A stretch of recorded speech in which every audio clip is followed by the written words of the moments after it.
Hello there, random person from the internet. Why don't you join me right here for Heroes of Might and Magic 4 review by SsethTzeentach. A game that, like a lot of entries into great franchises, had the misfortune to be follow-up to Heroes of Might and Magic 3, which is a fucking cult classic. No matter what they did, people would be pissed. So Might and Magic 4, I think, is the installment that I know the least about, not counting 2 and 1. I reacted previously to 2 and 3. 3 I'm most familiar with. 5 I actually remember playing and enjoying a little bit, so I'm curious as to what changed between 3 and 4. I wonder if they got the fucking necropolis under control with their goddamn power leeches, goddamn fucking artifact,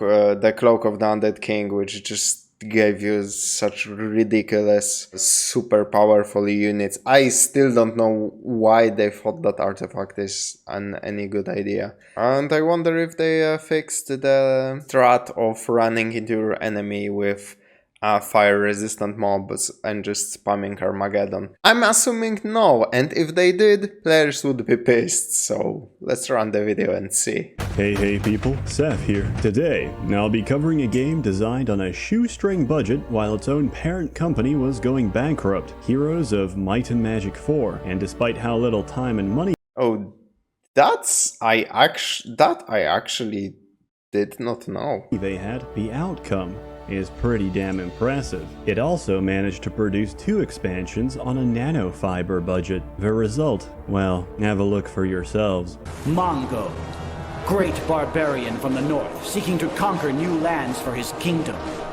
Spasmodicus, a young king on a mad quest to rule the world. 5 leaders from 5 different lands have set their sights on the kingdom of Channing and the riches of its capital city. Only one can emerge victorious. Only one will weather the wind. What the fuck? What the fuck is with the faces? Oh my god. Some poor intern did all of that in fucking Paint because they probably couldn't afford Photoshop at that point, bankruptcy of the firm, so god damn. That is ugly.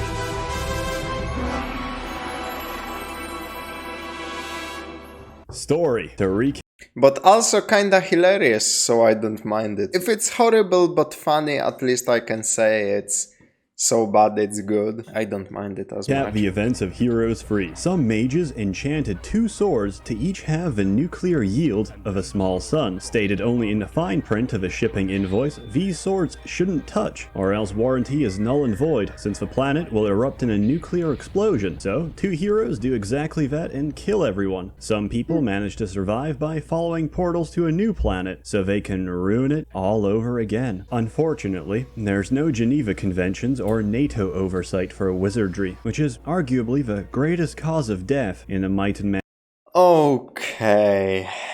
Magic universe. War crimes by practitioners of the arcane are rarely prosecuted, as mages will often teleport out of courtrooms and cast mass Alzheimer's on the judge and jury. The only people not susceptible to magical subversion are barbarians. Being so mentally retarded, they're not even considered a vegetable anymore. Gameplay. This is one of those older Seth reviews, and you can feel by the language that he uses. Heroes 4 is the most heroes-centric game of the entire series. Heroes in this game have a physical presence in the battlefield and can be killed. It's just gonna cost you your entire army to do so. Heroes go from being fragile glass to killing 2 or 3 black dragons per attack. As heroes level up, the power gap between them and normal units only increases. At some point, you're left feeling like a Dragon Ball Z character, if the plot of Dragon Ball Z involved slaughtering entire populations of crippled, boneless children. And that's a good feeling. To all the Heroes 4 critics out there, have you never experienced the intoxicating sensation of absolute control? I'm just going to ignore everything Seth said. What the fuck is that sprite? That is one of the most ugly fucking things I have ever seen. Is that a mod or is that base game, or is it one of those DLCs he said that were made on a nanofiber budget? This looks like a shitty mod made by some 12-year-old. Holy shit, that's one bad sprite or model. Are those sprites or models? I cannot really tell. Of absolute power? I have. I'm just gonna come out and say that this game looks way fucking worse than Heroes of Might and Magic 3, that's for damn sure. I really dislike the environment. Once. Jesus Christ. My friend was in anaphylactic shock from his nut allergy, and I stole his EpiPen. I'm really sorry about that, by the way. I thought the nut allergy was a joke. I mean, I'm not gay either. I've also got an allergy to nut. Heroes 4 plays differently too, but maintains many of the older game's mechanics. You explore and plunder the lands and slowly build up an unstoppable team of adventurers to dominate rival players. The original campaigns are all... I really have to stress this. I think this is the worst presentation from all of the Heroes that I've seen. Heroes 2 has an amazing presentation because it used like 2D sprites for everything. And they are very well animated, they look gorgeous. Everything is pleasant to look at. Heroes of Might and Magic 3 was a little bit of a downgrade. From perspective of time, it's a downgrade because now when we look back on the really old CGI, it looks like a piece of shit, but back then we were blown away. Oh my god, this game is ultra realistic. It's like the dragon is going to come out of the screen and bite my fucking head off, man. Holy. But now looking back, I think we can all agree that stylized graphics aged way better, and this will be forever true going forwards. If your game has stylized graphics, it will just age better. That's why at this point Might and Magic 2 looks better than 3 and 4. And on that note, Might and Magic 4 looks worse than 3 somehow, and definitely worse than 5. I cannot put my finger on it. I would really like to explain it, but I don't know, something about the models in this one and the environments feels so soulless, so dry. Good fun, and tell some enjoyable stories with lots of colorful character development. In fact, some of the campaigns have such lengthy dialogue and text that you feel like you're reading a short fantasy novel instead. The same can't be said for the 2 expansions, which sound like they were... I'm waiting for him to show more gameplay so I can go back to that point I was making, because I want to make something clear. Recorded off a copper wire inside a submarine. Mysterio the Magnificent has traveled south to the shores of the Senjak Sea, to a wild land inhabited by many untamed and ferocious tribes. Little is known about this region, even to the great Mysterio. With maybe a small paragraph of text explaining your motivations that can be summarized as, "Hey faggot, some necromancer is resurrecting people's assholes and ruining the prostitution industry. Stop him by collecting his offshore banking details hidden across 7 tax havens."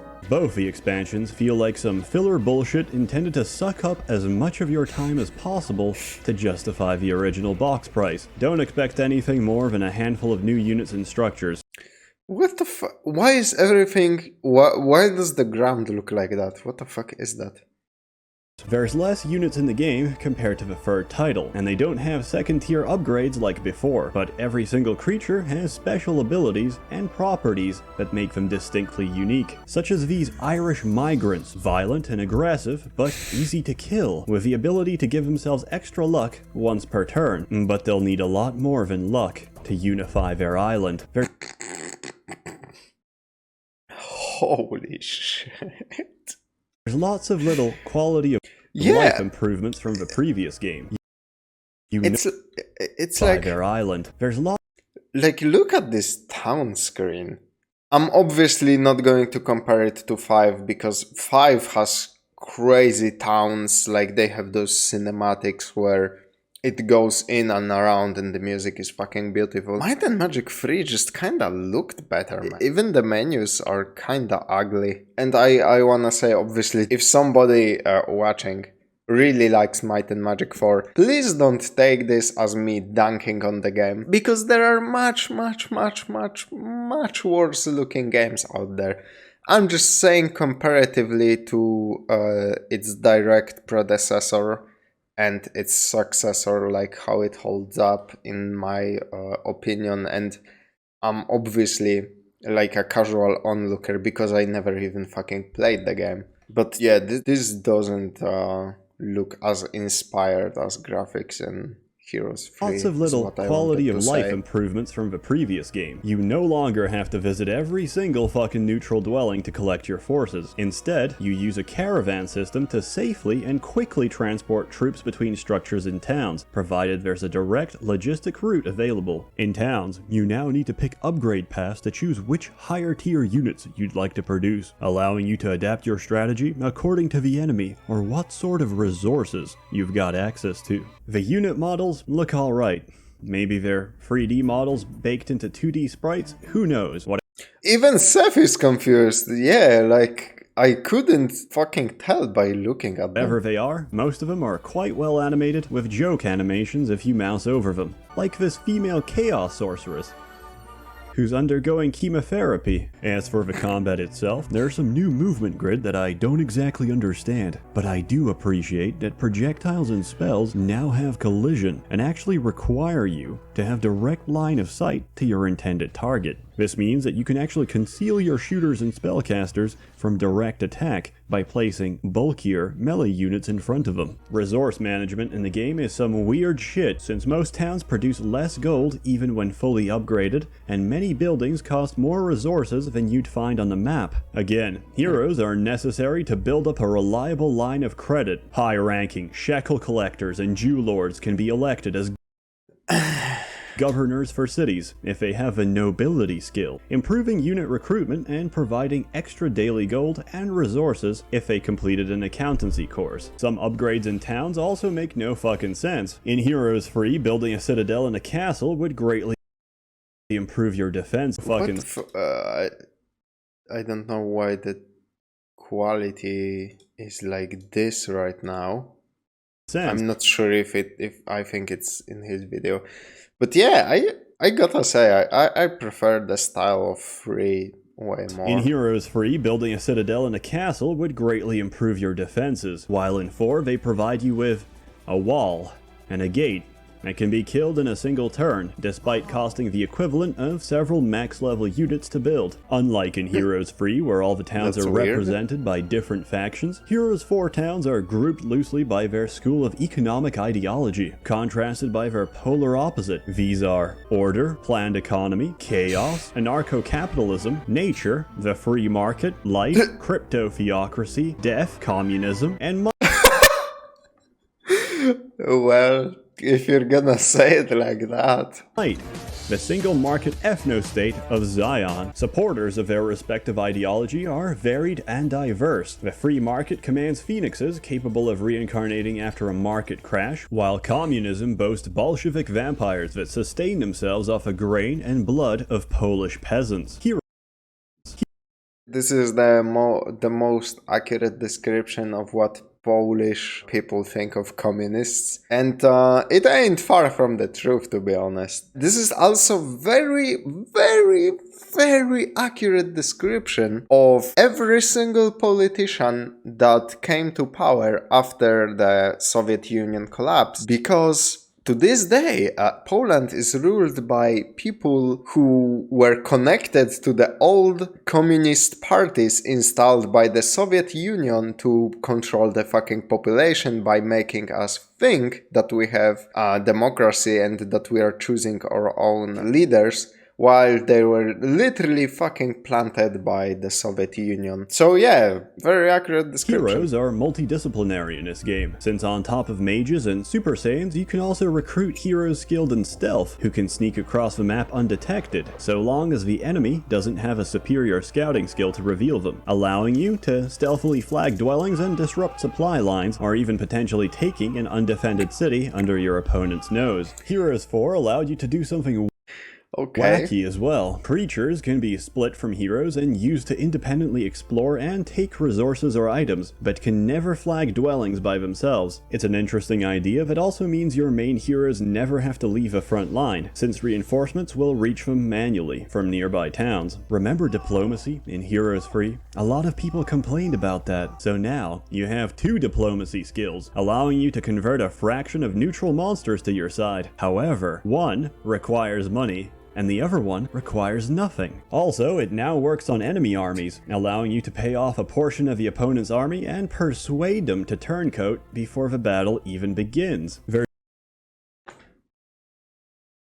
Why the fuck would they give you a skill that literally lets you win part of the battle before it even begins? I don't get that. There's a huge range of spells in this game, and that's part of the main allure. Learning the highest level spells takes time, since there's now 5 levels of mastery for each school, up to Grand Mastery, which also requires proficiency in sub-skills to reach, but it's well worth it when you turn your 8-man party into an 8-man group of immortals by casting Divine Intervention every single turn. On a final note, the music in Heroes of Might and Magic 4 is absolutely fantastic. The other Heroes games are also great in terms of music, but the compositions here are much more reminiscent of the opera performances you'd hear in Heroes 2. It's very calm and soothing, and doesn't grate on your ears, even after you've listened to them for a few hours. Conclusions: I hope you've enjoyed reading this essay as much as I enjoyed writing it. Heroes 4 is a fantastic game that never got the exposure it deserved from living in the shadow of its universally acclaimed predecessor, but it's still worth playing and provides you with hours of fun. I also got it for only about $10 on Good Old Games. Here in Scandinavia, $10 will maybe buy you 2 small potatoes and some grilled firewood, but this will keep the hunger pangs at bay for much longer. As always, more content to come, so stay tuned. A warm thanks to the many members of the Merchants Guild funding and bankrolling these terrible videos. You're all truly wonderful, and I'm running out of Heroes games to review, so I can feel the noose closing in on me. Have a good one. So yeah, kind of I think this is a running theme ever since Heroes of Might and Magic 3. Kind of a mixed bag. You know, the same can be said about 5. There were some cool ideas that enhanced the gameplay, and there were other ideas that detracted from the gameplay. So yeah, cool. I mean, at least we can agree that no matter what, everything past Heroes of Might and Magic 5 is just objectively so much fucking worse than anything Heroes of Might and Magic 5 and before. Because holy goddamn, 6 and 7 do not exist. Let's not talk about them. Not much to say in this one, except yeah, fuck the Soviet Union. Glad that shit collapsed. Fuck the remnants of the Communist Party who still puppet the Polish economy and state. And that's everything, I think.